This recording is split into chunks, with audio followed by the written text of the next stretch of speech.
Tu as une métaphore que tu aimes bien utiliser pour définir la fonction RH, c'est qu'ils sont les architectes, mais aussi les maçons et les décoratrices d'intérieur de l'entreprise. Une stratégie d'entreprise, une vision, elle s'accomplit avec une stratégie RH. 70% des RH se sentent débordés par leur quotidien. Tu traites bien les gens, tu leur permets des bonnes conditions de travail. Ces personnes-là, elles sont reboostées, l'entreprise cartonne. Comment toi, tu utilises cette IA au quotidien alors ? Nous, en tant qu'RH, on va pas laisser mourir notre job. Bonjour à tous et à toutes, je suis ravie aujourd'hui de recevoir Christelle Vaugelade-Calipé, DRH de Benebono. Bonjour Christelle. Salut Maud. On va discuter aujourd'hui ensemble de la dernière étude sur le quotidien des responsables recrutement et des DRH. Notamment, on va parler de la surcharge, mais aussi de leur relation au niveau du COMEX et du CODIR.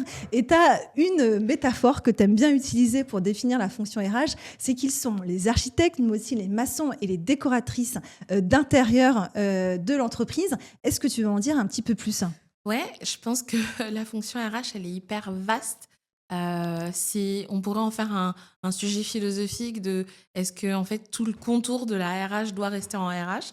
Il y a notamment une scission RH recrutement qu'on connaît bien, mais plus globalement j'ai l'impression que notre fonction elle a beaucoup évolué positivement, elle s'est repositionnée à sa place, c'est-à-dire au centre de l'entreprise, et ça a été accéléré par le Covid où les questions RH ont été prégnantes et ça nous a mis sur le devant de la scène.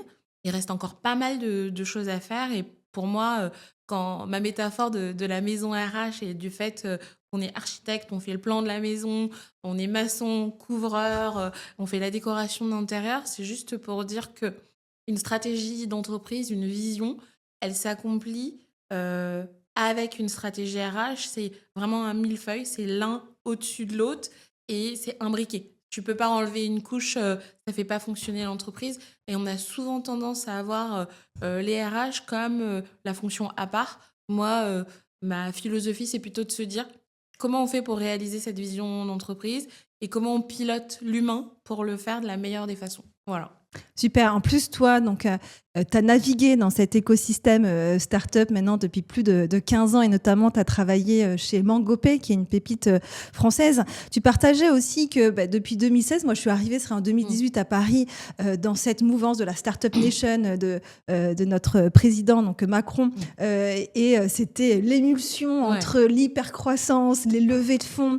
Et puis après, en 2020, il y a eu en effet le Covid et donc un ralentissement, le chômage partiel. Et puis hop, ça s'est réaccéléré. Et aujourd'hui, on est dans une phase où la conjoncture est compliquée. Et donc, encore les RH sont en ligne de front avec notamment des plans de sauvegarde de tension.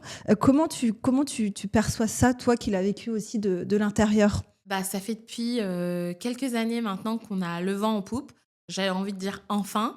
Depuis la phase Covid où les sujets RH sont venus sur le devant de la scène de manière hyper brutale, soudain, j'ai l'impression qu'on a regagné le cœur, les RH ont gagné le cœur de l'entreprise et c'est plutôt une bonne chose. Moi, je l'ai vécu depuis 2016, je travaillais en start-up, dans la Startup Nation, donc j'ai pu voir aussi les phases successives qu'on vit et je constate que on a encore la légitimité, on a encore notre place à prendre. Néanmoins, aujourd'hui, le fait que les RH soient stratégiques, c'est plus un sujet et ça l'a pas toujours été. On voyait la fonction de manière très administrative, bureaucratique, un peu traitée à part des sujets business. Maintenant, les dirigeants, j'ai plutôt le sentiment qu'ils veulent gérer les sujets RH au service de la vision globale de l'entreprise versus le sujet à part.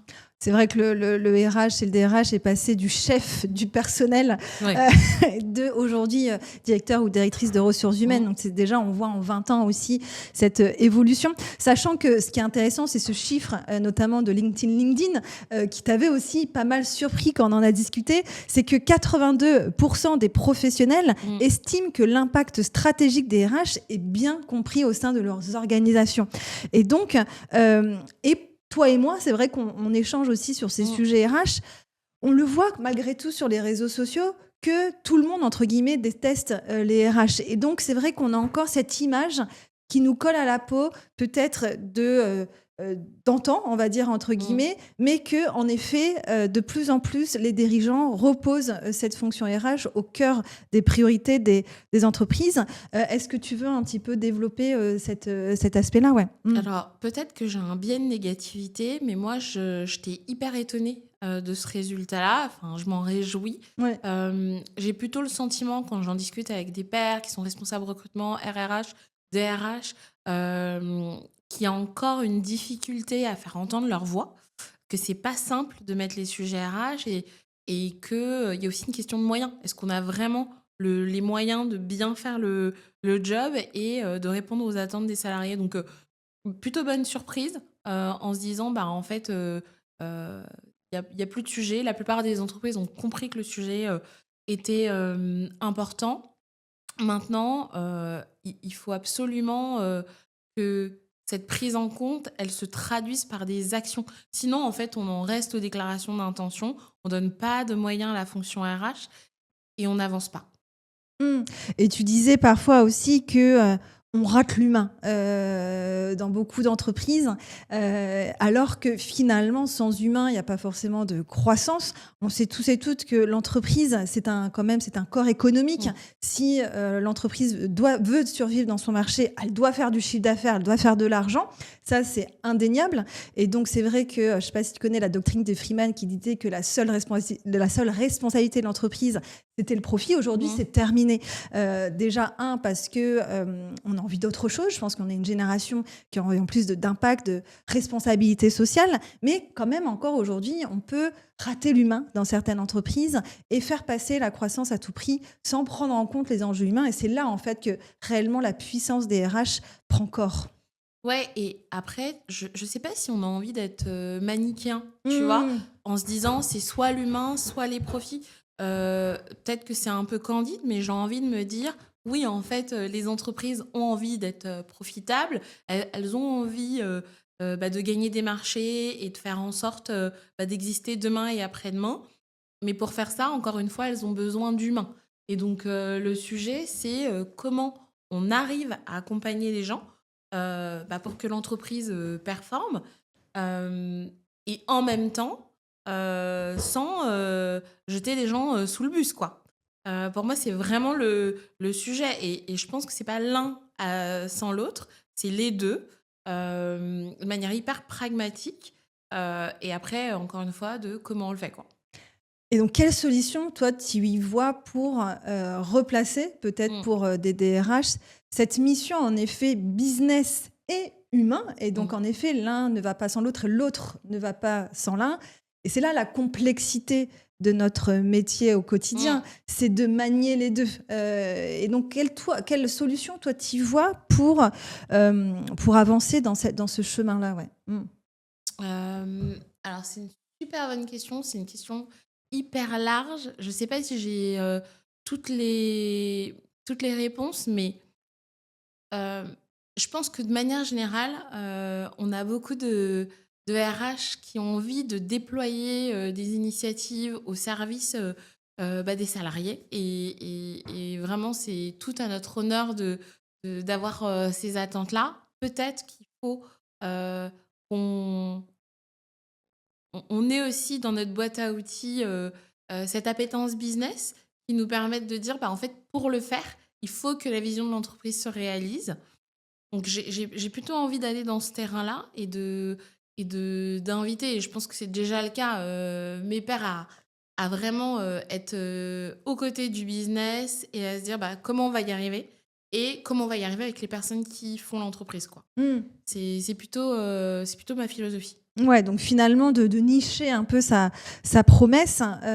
C'est ça. Mm. Parce que quand je regarde, toutes les super initiatives d'entreprises, tu vois, qui, cartonnent, je pense à la semaine de 4 jours, je pense à la transparence radicale et il y a bien d'autres choses. Heu, Tu remarques que ces entreprises-là, dans la plupart des cas, elles ont réalisé la vision, elles sont rentables, elles sont profitables et donc en fait, Tout va bien. tout va bien et c'est le cercle vertueux. En fait, tu traites bien les gens, tu leur permets des bonnes conditions de travail. Ces personnes-là, elles sont reboostées, elles sont engagées, l'entreprise cartonne. Donc vraiment, l'enjeu pour moi, c'est de créer ce cercle vertueux, d'avoir des personnes au service d'un objectif d'entreprise qui est profitable, qui résiste au temps et aux aléas. Et on a des secousses, je pense que c'est la vie de l'entreprise, pour encore une fois pouvoir mettre en œuvre des initiatives et pas le contraire. Parce que souvent, en RH, on a envie de mettre en œuvre plein de choses. Mais la réalité, c'est que si on n'a pas les moyens, si l'entreprise, en fait, macro, elle n'a pas les moyens, c'est un peu mettre la charrue devant les bœufs. Et aussi, un point qui était important quand on a discuté, c'est que tu évoquais aussi cette difficulté de trouver un équilibre entre ton rôle et ta manière de gérer les relations. Et c'est vrai, ce qui est intéressant aussi dans l'étude, c'est que 80% donc des DRH et des responsables recrutement ressentent cette pression accrue de leur part du comité de direction. Et donc, comment perçois-tu cette quête d'équilibre entre toi, DRH, salarié d'une entreprise, et c'est ça, il ne faut pas qu'on l'oublie aussi, et ce rôle aussi de business partner dans les comités de direction, au cœur des stratégies de l'entreprise? Alors, déjà, dans ce que tu dis, tous les RH ne sont pas au CODIR. Moi, je ne l'ai pas toujours été dans mes rôles. Et depuis que je le suis, il y a un avant, un après. En fait, si le ou la DRH ne participe pas, en fait, ne fait pas partie de l'organe de gouvernance, en fait, j'ai l'impression qu'il ou elle est borgne. T'as pas la big picture, tu comprends pas les leviers, tu manques aux discussions. En fait, tu as un temps de retard et tu cours après un train. Et donc, tu peux pas pleinement déployer ta stratégie RH si t'es pas là. Et j'aime bien, tu vois, l'expression américaine sit at a table. Je pense que la fonction RH, elle a vraiment besoin de cette chaise autour de la table de la direction pour bien faire son travail. Et après... Donc pour toi, c'est vraiment un prérequis pour aujourd'hui? moi, c'est un prérequis. En fait, si t'as pas la vision transverse de ce qui se passe en entreprise, je vois pas comment tu peux l'allier à ta stratégie. On en revient à faire en sorte que l'humain amène l'entreprise à réaliser sa vision. Si tu l'as pas, tu peux pas l'inventer, tu peux pas bien faire ton travail. Donc pour tenir cet équilibre si difficile, c'est en effet d'avoir en effet cette place à la table. Je pense que c'est vraiment un must-have. Et après, et c'est beaucoup des questions que je me pose en ce moment, c'est est-ce que vraiment la fonction RH doit porter à elle seule les attentes des parties prenantes? Tu vois, les attentes d'une direction avec laquelle elle travaille et elle est aussi salariée. Il y a quand même peu de DRH qui sont fondateurs, fondatrices. Et les attentes des salariés d'un autre côté. Et quand je te disais on rate l'humain, c'est un peu cash, mais l'idée c'est est-ce que finalement cette attente autour des enjeux de l'entreprise en globalité, on doit se dire ça c'est le portefeuille du ou de la RH uniquement. J'en suis pas convaincue. Je crois plutôt à une fonction RH distribuée, donc avec l'équipe dirigeante, avec les managers.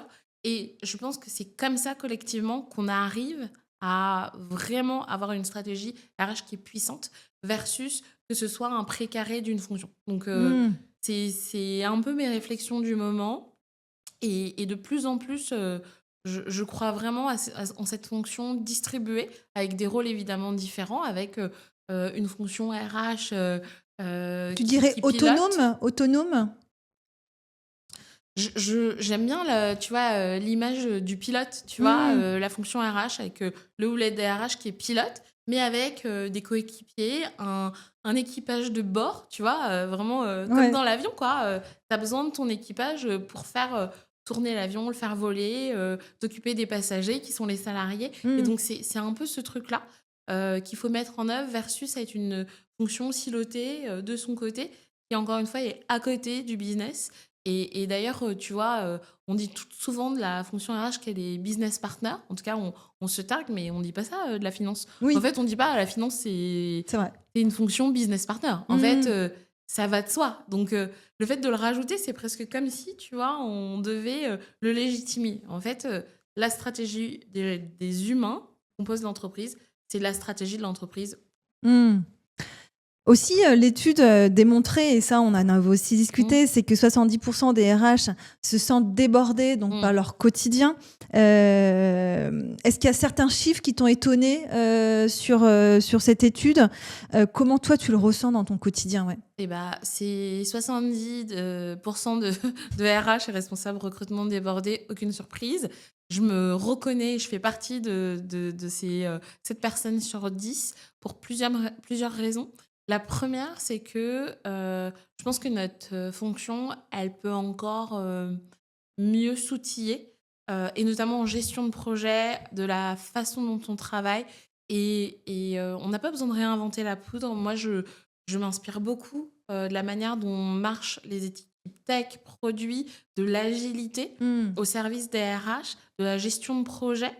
Et ça m'a vraiment changé la vie en termes d'organisation personnelle et de mon équipe, qui était un pain point.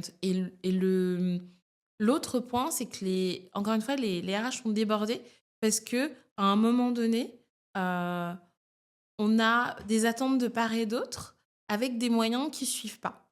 Et donc, se épuiser, il va évidemment avec de l'efficience, c'est ce que je te disais, de la méthode, de l'organisation, de la gestion de projet, mais il va aussi avec des moyens. C'est-à-dire que on parle souvent du ratio équipe RH entreprise autour de 5%. La réalité, c'est que la plupart du tissu industriel en France, de PME, de petites entreprises, elles ne respectent pas ce ratio-là. Et donc, si tu mets pas le dimensionnement dans l'équipe, bah, tu peux pas faire des miracles. Et il y a pas longtemps, j'entendais Jean-Claude Legrand, qui est le DRH Monde de L'Oréal, qui disait qu'il y avait un RH pour 40 salariés chez L'Oréal, qui est quand même un Royal. grand groupe. Ouais. Et en fait, L'Oréal, c'est une école incroyable pour les RH, et ils font des projets qui sont, je dirais, dans le top de ce qu'on peut faire en RH. Et du coup, ça tient pas du hasard, et on en revient à est-ce qu'on a vraiment les moyens de faire notre job, et de placer aussi cette fonction RH comme étant une fonction forte? Bah, pas vraiment. Et donc, du coup, surcharge des RH en premier lieu, sentiment de débordement, beaucoup de difficultés parce qu'en fait, on est dans un métier où le pilotage, le run, tout ce qu'on fait au jour le jour peut vite prendre toute la place. Et donc, quand tu mets tout ça et que tu n'es pas suffisamment doté, et je pense vraiment que la plupart des fonctions RH ne sont pas suffisamment dotées, bah, tu as quelque chose de médiocre, avec des RH qui sont au bout du rouleau. Sachant que le tissu économique français, c'est principalement des TPE, PME, des artisans. Et donc, c'est vrai que on voit beaucoup de DRH un peu, entre guillemets, stars qui représentent les grands groupes, mais c'est peut-être 20%, 30% de l'écosystème français, et qu'il y a potentiellement la PME dans le Creuse, la PME dans la Creuse, avec une RH ou une DRH au bord du rouleau. Donc, c'est aussi savoir remettre aussi le rôle du RH au cœur de notre tissu économique. Et c'est ça qui est dur, c'est dur de convaincre à la table des RH.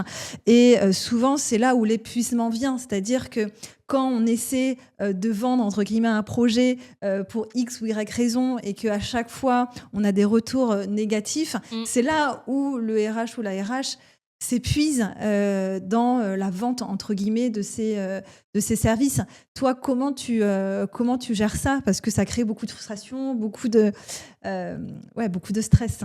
Bah, je pense que pendant longtemps, je m'y prenais très mal. Et je comprenais pas pourquoi, tu vois, d'autres fonctions arrivaient à faire passer comme le marketing, voilà. le commercial. La plupart du temps, si tu travailles dans une entreprise, la fonction commerciale va s'outiller d'un CRM. Moi, je fais le parallèle. Si tu veux recruter des candidats à la fonction RH, faut qu'elle ait un ATS. Et je pense qu'on se vend mal, en général. Encore une fois, je fais une généralité. J'ai l'impression que les choses progressent parce que pendant longtemps, on n'avait pas le vocabulaire du business. On parlait pas chiffres, data. On parlait pas du retour sur investissement, etc. Et donc, du coup, on poussait des sujets mais sans les bons arguments. Et donc, ce qui faisait que la plupart du temps, on avait une fin de non-recevoir. Donc, je pense aussi que, et dans nos formations, globalement, on ne nous apprend pas Pas à du tout. vendre, Négocier, marketer, négocier, persuader. etc. Et c'est quelque chose que tu fais souvent quand tu es Sur le terrain. Ouais. sur le terrain, tu arrives et tu te rends compte que ça marche pas. Et donc, moi, je me suis vachement inspirée, tu vois, d'autres fonctions, notamment des fonctions commerciales, marketing, et de comment elles placent, en fait, les moyens dont elles ont besoin et comment elles arrivent à délivrer les résultats potentiels et les gains. Et c'est comme ça, en fait, qu'à la fin, tu vas avoir ton buy-in sur un projet. C'est quelle est la valeur que je vais délivrer et en quoi acheter, je sais pas, un ATS pour le recrutement va me permettre de réaliser mon plan de recrutement. En Quel X est nombre de mois. voilà, et Ouais. donc quels sont les datas et les indicateurs qui vont me permettre de dire que avec tel outil, je vais améliorer mon temps de recrutement, la qualité de mes recrutements, la fluidification du process, la qualité, etc., etc. Et ça, tout ça, ça vaut de l'argent. Et donc, l'idée, c'est aussi de matérialiser. Et encore une fois, je pense que on l'a pas toujours bien fait, on n'a pas toujours bien amené les choses. Et encore une fois, il faut parler le même langage que toutes les autres fonctions pour défendre nos arguments, tout simplement. Tout à fait. De faire vraiment de la fonction RH un centre de profit et pas un centre de coût, c'est ce qu'on dit souvent. Et de s'entourer d'alliés aussi dans l'entreprise, puisqu'il y a toujours un peu cette dualité entre la finance et les RH, mais plutôt d'en faire des alliés, en fait. C'est ensemble comment on peut faire que l'entreprise grandisse. Comment toi, tu arrives à créer ce cercle d'alliés et cette mesure de l'importance de l'argent dans la fonction RH? Ce que je pense c'est important, c'est déjà d'avoir évidemment des sponsors et des alliés, ça c'est clé, mais de travailler de concert, en fait, sur ces sujets-là. J'essaye de trouver un exemple parlant. Tu vois, on parlait d'outils tout à l'heure. Si tu discutes avec ton ou ta CFO en lui disant en fait j'ai besoin de tel outil notamment pour recruter et en fait cet outil-là va me faire gagner X temps de recrutement, voici la masse salariale des gens qui vont travailler sur ce recrutement-là, je peux la diviser d'un tiers avec un outil. En fait tu as une comparaison qui est finalement le tangible, temps, ouais, tangible. le temps homme qu'on va passer à faire cette tâche et la même chose avec l'outil. En fait, tu vois, t'as démontré de manière hyper directe si oui ou non, ça vaut le coup. Et donc, je pense qu'il y a ça.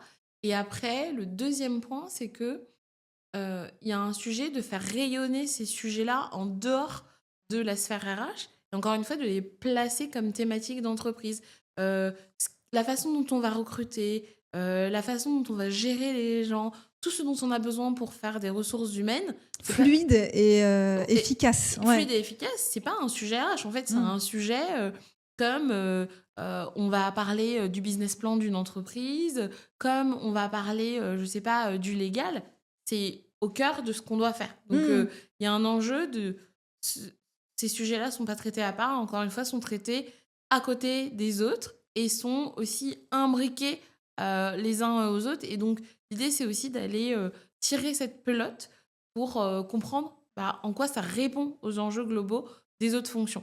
Voilà. Sachant aussi qu'il y a un risque d'obsolescence, c'est-à-dire qu'à un moment donné, si on prend pas les chantiers, par exemple, des outils, c'est qu'on peut, entre guillemets, se retrouver un peu dans des situations ridicules, notamment sur, je me souviens d'un client, sur notamment des campus management, donc avec des Mmh. étudiants, où ses concurrents, lors voilà, d'un forum, ils pouvaient notamment scanner un QR code pour tout de suite avoir accédé Mmh. au site carrière, aux offres d'emploi, alors que une autre entreprise est encore sur une adresse email pour recevoir Ah les oui. candidatures. Donc en termes d'expérience aujourd'hui, dans une génération la génération Amazon, la génération, voilà, on n'attend pas 24 heures pour avoir un colis, ça va vite. Si on se retrouve à faire 10 clics pour poster une annonce, c'est aussi en termes extérieurs l'image que je renvoie. Et donc il y a ce risque, je trouve, moi, d'obsolescence de l'entreprise et de ce que ça renvoie aussi à l'extérieur, de se dire, OK, cette entreprise n'est pas moderne, qu'est-ce que ça doit être à l'intérieur, en fait? Alors oui, il y a effectivement l'enjeu d'attractivité, mais moi, ce qui me fait plus peur encore, c'est la dette. En fait, Ah oui, à long terme, ouais. on parle souvent de dette technique, pour les équipes, IT. Il y a aussi une dette RH et en fait, cette dette RH, tu la payes en turnover, tu la payes, en risques légaux, et souvent en RH, tes risques, ils sont pas rigolos et la facture, elle est salée donc en effet, il faut investir. Mmh. Encore une fois, en montrant bien le ROI et les apports positifs. Et l'attractivité, pour moi, c'est presque, tu vois, une conséquence de mettre tout ça en œuvre. Mais d'ailleurs, d'abord, ça rejaillit à l'intérieur de l'entreprise et ensuite à l'extérieur. Mais tu peux pas, par exemple, avoir un plan de recrutement où tu dois recruter 100 personnes en une année si ton site internet, tu demandes encore à tes candidats de remplir à la main, je sais pas, et pendant une heure, un fichier complètement obsolète. Enfin, à un moment donné, c'est impossible. Mmh. Enfin, tu peux pas répondre à tes enjeux si t'es pas outillé, si t'as pas les moyens et si quelque part t'es pas aussi à la veille de ce qui fonctionne le mieux. Et donc cette veille stratégique, tu l'as fait et après, bah, faut déployer les outils, les ressources, tous les moyens qui vont t'aider à performer, quoi. Mmh. Super intéressant. Et donc, c'est vrai qu'en termes de compétences, on en a parlé d'une, Mm. qui est la gestion de projet, Ouais. qui te tient, je sais, particulièrement à cœur. Et puis, c'est vrai que dans l'étude, il y a une autre Mm. compétence qui a rejailli, qui est l'analyse de données. Donc, Mm. on en a parlé un petit peu, sachant que pour les RH, donc il y avait des chiffres qui étaient intéressants dans l'étude qui disaient qu'il y a une partie d'une génération RH qui utilisait plutôt la donnée de façon, on va dire, plus classique, l'analyse de CV et autres, et une nouvelle génération qui utilise vraiment la donnée dans leur quotidien, Mm. tous les jours, pour grandir et faire évoluer un petit peu leur mission. Toi, comment tu vois ces deux compétences-là pour mieux gérer en fait ton quotidien de RH aujourd'hui, en fait? Bah, ce que tu me dis là, ça me rappelle, quand tu te spécialises, en études supérieures et que tu veux faire des RH, souvent, bah, tu as, plutôt les profils, matheux, qui vont faire des sciences, qui vont s'orienter vers ces métiers, scientifiques, tech. Et souvent, on se dit: «Bon, bah, OK, si, tu plutôt, l'humain, si, tu la relation, si t'es empathique, bon, bah, tu peux faire des RH». Et en fait, on enlève complètement cette vision chiffrée, data, du scope RH. Et j'ai vraiment plein de personnes qui m'ont dit: «Non, mais moi, les chiffres, c'était pas trop mon truc, donc je fais des RH». Et ça, c'est déjà, en fait, problématique dans la façon dont on pense la fonction RH. C'est un premier point. Et le 2e point, c'est que, si tu mesures pas ce que tu fais, tu peux pas être impactant. En fait, si tu mesures pas les bénéfices de ce que tu apportes à l'entreprise, bah, en fait, comment tu peux en faire un moteur, de de réussite? Comment, tu peux t'améliorer? Comment, enfin, voilà, pour moi, tu es vraiment à l'aveugle et donc c'est hyper important que les fonctions RH soient, honneur de la data et soit à l'aise avec l'idée d'utiliser et de mesurer tout ce qu'elles font. Ça, je pense que c'est hyper important et je me réjouis, en fait, dans l'étude de voir que, c'est un sujet prégnant qu'on a pris à bras le corps et qu'on utilise maintenant parce qu'on a compris que c'était comme ça qu'on allait être efficient dans notre fonction. Donc, J'ai retrouvé le chiffre, c'est mm, 84% des moins de 34 ans considèrent la mesure du ROI mm, RH facile, contre 50% des plus de 50 ans qui trouvent que c'est mm, plus compliqué. Donc c'est vrai que c'est intéressant et c'est réjouissant de voir que cette donnée va être au cœur aussi des stratégiques pour rendre finalement une mm, fonction RH plus pragmatique mm. et plus tangible pour répondre en tout cas aux enjeux business. Mais oui, après, je pense qu'il faut vraiment se pencher sur la data. C'est pas la donnée pour la donnée, mais c'est qu'est-ce qu'elle apporte, en quoi elle nous permet de prendre des décisions. Moi, maintenant, quand je fais un projet, je traite n'importe quel sujet, j'ai toujours benchmarké. Ok, ça a déjà été fait. On n'est pas la première entreprise du monde, tu vois, qui sort de son œuf. Quelles sont les datas importantes? Donc, qu'est-ce qui va permettre d'évaluer que mon projet est une réussite et tout? Ça fait partie, en fait, de la façon dont je travaille.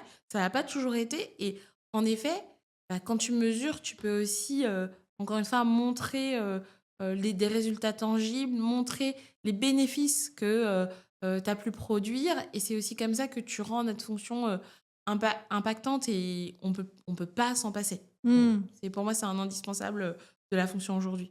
Donc, comment toi, tu te formes aujourd'hui en tant que RH? Puisque c'est vrai que, tu vois, moi, en 15 ans Mmh. d'expérience, j'avais fait qu'une formation. Mmh. Donc, on est toujours les cordonniers les plus mal chaussés parce que Clairement. c'est nous, c'est nous, en plus, qui nous occupons de la Mmh. formation dans l'entreprise. Comment toi, tu te formes alors au quotidien pour rester quand même à la page de ces Mmh. nouvelles méthodologies, de l'agilité, de RH as a product, des roadmaps pour mieux gérer ton temps pardon, en tant que DRH et donc maîtriser une charge mentale et ton épuisement professionnel. Bah, comme toi, pendant longtemps, je suis restée dans mon bureau en me disant, bah, en fait, cette heure-là, en plus, je vais traiter tel sujet. Et je pense que c'est une erreur. Je pense qu'on devrait tous avoir dans nos routines, en fait, des moments où on va s'inspirer, apprendre. Et maintenant, j'ai un temps dédié, en fait, dans mes rituels de ma semaine à ça, à faire de la veille, à regarder ce qui se fait. Donc, il y a des groupes Slack de RH, des RH dans lesquels je suis membre et j'interviens. Et donc, ça, c'est un sujet d'inspiration. Je prends aussi du temps pour rencontrer mes pairs. Encore une fois, la plupart du temps, quand on a un sujet sur la table, il y a d'autres qui l'ont fait. Et donc, à chaque fois que moi, je dois traiter un sujet, je prends toujours plaisir à demander à des personnes bah, comment tu as attaqué ces sujets, c'est quoi les angles morts, à quoi je dois penser. Et vraiment, ça a changé ma pratique et dans mon quotidien. Il ne se passe pas une semaine sans que j'ai échangé avec un père pour prendre une décision, pour avoir un benchmark, pour discuter. Et c'est aussi bah, des bulles d'oxygène pour soi. Je suis beaucoup sur LinkedIn. Et particulièrement depuis maintenant presque un an et demi où je prends plus la parole et donc bah, toutes les études comme celle de LinkedIn bah, en fait c'est des choses que je suis, qui m'inspirent, qui me font aussi réfléchir et qui m'alimentent pour me dire ok, est-ce que finalement tu vois on parlait de l'épuisement, est-ce que c'est juste moi ou est-ce qu'il y a un phénomène macro sur la data, l'importance de l'IA. Bah, tout ça c'est des choses que je suis activement soit en suivant d'autres créateurs, créatrices de contenu, soit en suivant des pages de médias RH ou de sujets RH hyper spécifiques. Et après, autre chose, c'est que je me forme en continu. Je ne vis pas la formation comme un truc une fois par an. Pour moi, la plupart, enfin 80% de la formation, c'est le on the job. C'est, tu vois, il y a quelques mois, j'avais envie de refondre la façon dont je m'organisais et j'organisais le temps de mon équipe. Je suis rentrée dans Notion, qui est un outil de gestion de projet. Et j'ai voulu créer, moi, ma matrice interne de la façon dont je vais organiser ma roadmap RH. Et donc, je parlais tout à l'heure de l'avion. Là, je suis devenue la mécanicienne où j'ai ouvert le capot et j'ai décomposé, j'ai regardé comment fonctionnait l'outil et comment je pouvais l'utiliser pour moi.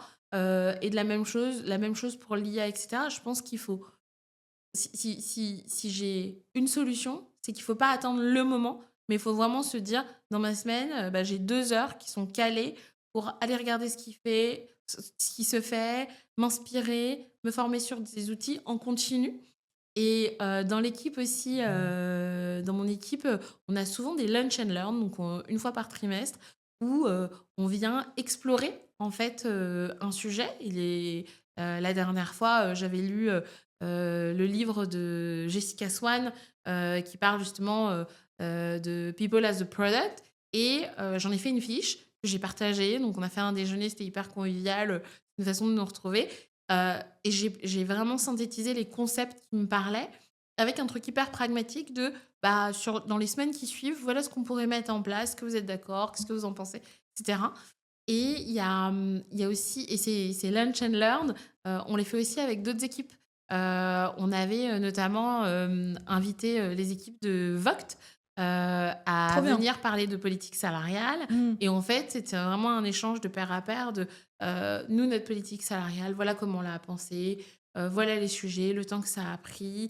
Vraiment cet échange que je fais régulièrement avec d'autres entreprises. Et le dernier point, c'est que dans mon agenda maintenant, euh, une fois par mois minimum, j'ai un, un mentorat de pair à pair que je fais, notamment une fois par mois, j'ai une heure avec Nathalie Pro, Ah OK, qui est une ouais, DRH ouais. nantaise. Si tu nous regardes, je te salue.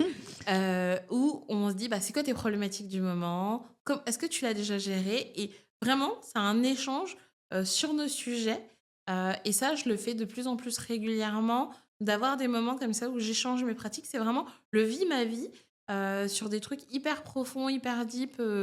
Et en fait, on partage. Et en fait, c'est l'intelligence collective qui me permet de piloter moi les RH. Elle en sort avec des bonnes pratiques, des manières de faire, et inversement, et on se nourrit mutuellement. Donc Voilà, c'est sortir de sa coquille, sortir. voilà, Ouais, sortir de son quotidien et puis en effet de se donner du temps pour ouais. se former, faire de la veille et réfléchir avec d'autres pairs Mm, sur des façons de faire. Donc ça c'est chouette. Et surtout, donc tu parlais en effet que tu as pris la parole sur LinkedIn mm. et bravo parce qu'on a besoin en tout cas de voix Merci. de RH comme toi. LinkedIn, c'est vrai que c'est un réseau social. Mm, C'est ça aussi qu'on oublie dans LinkedIn. Il y a aussi des outils. mm. Toi aujourd'hui, est-ce que tu veux nous en dire un petit peu plus sur ton usage de LinkedIn en tant que DRH, tant sur le côté réseau social, donc Mm. prise de parole avec les posts, mais aussi des outils, on connaît très bien la licence recruteur, Mm. notamment pour sourcer en tout cas des talents. Bah, je pense qu'aujourd'hui, alors j'ai pas le chiffre en tête, et peut-être que tu l'as, la majorité des professionnels ont un compte LinkedIn. Donc pour moi, c'est un incontournable. C'est là où tu trouves 90%, 90%. 10% de la population active à Voilà. LinkedIn. Ouais. Donc voilà. Donc 9 personnes sur 10 un compte LinkedIn. C'est là où on trouve les salariés, les entreprises. Donc je pense que c'est l'endroit où il faut être pour comprendre les enjeux des candidats et donc futurs salariés, pour comprendre les entreprises, ce qui se fait dans nos industries, dans notre secteur d'activité. Donc moi, je suis abonnée à des pages d'entreprise, je suis abonnée à des personnes, des entreprises qui ont les mêmes enjeux que les miens, et donc et aussi à des DRH parce que bah, ça, encore une fois, ça alimente mes réflexions. Et comme tu le disais, c'est un réseau social, donc l'idée c'est aussi de passer de la connexion internet à la connexion dans la vraie vie. Moi, je le fais souvent de dire à un ou une créatrice de contenu, j'aime beaucoup ce que tu fais, je partage ta vision. Est-ce qu'on peut faire un café, une visio, une heure pour parler de tel sujet? Tu as l'air de maîtriser. Et je pense qu'il faut vraiment l'utiliser comme tel. Et puis après, tu as évidemment nombre de postes, et il y a de plus en plus de RH qui prennent la parole, et notamment par ce que tu portes avec le temple RH. Et c'est une bonne chose. On a besoin, plus que jamais, je pense, de redonner les lettres de noblesse à notre fonction et d'expliquer les coulisses. Parce qu'en fait, les RH, c'est une boîte noire, et c'est probablement la raison pour laquelle les gens détestent les RH. Si on parle pas, nous, de notre métier, les autres le font. Et c'est ça, je pense que c'est ça aussi l'image qu'on se colle. Et juste pour terminer, on en a parlé vraiment brièvement, mais je pense que c'est quand même le sujet un petit peu aussi qui intéresse pas mal de monde, c'est l'IA. Et l'étude ressortait, c'est ça qui était intéressant, c'est que ça peut nous faire gagner jusqu'à 1h20 de temps par jour, soit près d'une journée par semaine. Colossal même. C'est colossal, en tout cas pour notre fonction RH. Comment toi, tu utilises cette IA au quotidien alors ? Alors, je pense qu'il faut vraiment prendre le pas. Je pense que dans l'IA, je perçois une opportunité pour nous qui est équipe RH, parce qu'il y a vraiment plein d'enjeux de comment on l'encadre en entreprise, comment on s'en sert, etc. Donc, c'est un sujet RH. Et donc, voilà, il faut déjà le prendre à bras le corps et le comprendre. Moi, aujourd'hui, je suis encore dans une phase pilote où j'essaye plein de choses. J'utilise régulièrement, notamment des LLM comme ChatGPT. J'ai créé des agents qui m'aident dans ma pratique. Et en fait, des fois, quand on ne sait pas comment s'en servir, on est un peu dépassé. Donc, on parlait de formation tout à l'heure. Je pense qu'il faut se former. Et il y a des RH maintenant qui se sont formés au RH et qui forment d'autres RH. Donc, c'est ça qui est beau dans notre profession. C'est ça qui est beau. Et je pense instinctivement à des DRH comme Perrine Soulier, comme Lobna Kaleja, comme Pierre Monclos qui prennent ces sujets-là. Et en fait, rien que de les suivre, ça nous permet d'absorber plein d'informations et de comprendre les enjeux pour les adresser. Et après, il faut juste mettre les mains dans le cambouis et comprendre. Moi, j'ai des agents qui m'aident, par exemple, à faire du feedback. On a un rituel autour du feedback chez Beignet Bono où managers et personnes managées se font des retours.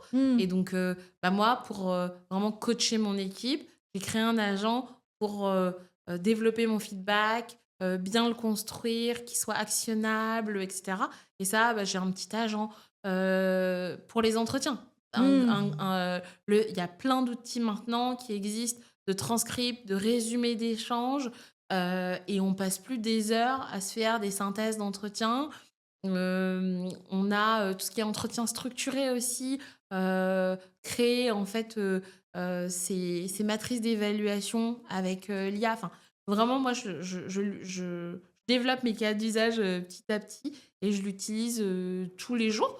Je suis pas encore, je pense, au stade d'experte et je sais pas si c'est pas, je pense que c'est pas l'objectif. C'est pas notre objectif. Je pense qu'en RA, d'être expert, mais de vraiment bien comprendre et en fait l'utiliser à bon escient pour ses besoins d'entreprise. Et tu sais, j'ai eu la chance de pouvoir discuter avec l'équipe de BNP sur ces sujets d'IA et c'était super intéressant parce que eux, ils ont fait le parti pris. C'est normal dans un grand groupe, ils ont dû supprimer tout de suite ChatGPT et les outils en termes de sécurité des données. Et ça, c'est assez fort en termes de parce qu'on peut avoir des directeurs qui peuvent intégrer peut-être des modèles de machine learning protégés dans ChatGPT parce que c'est mal compris et donc les gens ne sont pas forcément bien informés. Et surtout, c'est qu'ils ont vraiment une équipe de tech en interne qui vont en fait créer en effet tout cet écosystème d'IA pour analyser. C'est vrai qu'on fait des entretiens annuels, on a des données extraordinaires et c'est dur d'aller chercher peut-être 1000, 2000, 3000 données pour en ressortir l'essence pure de ces entretiens annuels. Donc ça devient vraiment pour moi vraiment un pilote aussi dans l'avion qu'il faut appréhender aujourd'hui. Ouais, et tu as raison. Ça dépend évidemment de la taille et de l'entreprise, mais je pense qu'on doit tous y aller sur l'IA. Tout est tous y aller sur l'IA, quelle que soit sa taille, de 1 à plusieurs milliers de salariés. Il y a évidemment des enjeux de sécurité et donc faut les instruire, mais du coup, ça veut vraiment dire que, encore une fois, faut s'y plonger. Et il y a des cas d'usage assez simples. Tu l'as dit, offre d'emploi, scorecard, entretien structuré, même lettres. Voilà. Ne serait-ce que reformuler ses emails. Des fois, en fait, ça peut t'aider pour reformuler certains écrits, faire des synthèses, développer des process. Enfin, voilà, faut y aller. Je crois beaucoup à la stratégie des petits pas. Et c'est comme ça qu'on va progresser sur le sujet. Et après, il y a un sujet d'obsolescence. Tu en parlais tout à l'heure. Nous, en tant qu'RH, Ouais. on va pas laisser mourir notre job. Donc, à nous aussi de prendre ce, ce challenge avec l'IA pour nous former et rester à la pointe de ce qu'on peut faire de mieux en RH. Et tu parlais des data tout à l'heure. On peut vraiment faire des choses hyper puissantes avec de la donnée adossée à l'IA. Donc, on aurait tort de s'en priver. Mais on va rester sur ce mot de la fin. Merci en tout cas, Christelle, d'avoir pris le temps avec nous pour décrypter cette étude LinkedIn, riche en informations et positive pour la fonction. Et c'est ça aussi qui est chouette à voir. Ouais. Et ben, merci pour l'invitation, c'était un plaisir. À plus tard. À plus.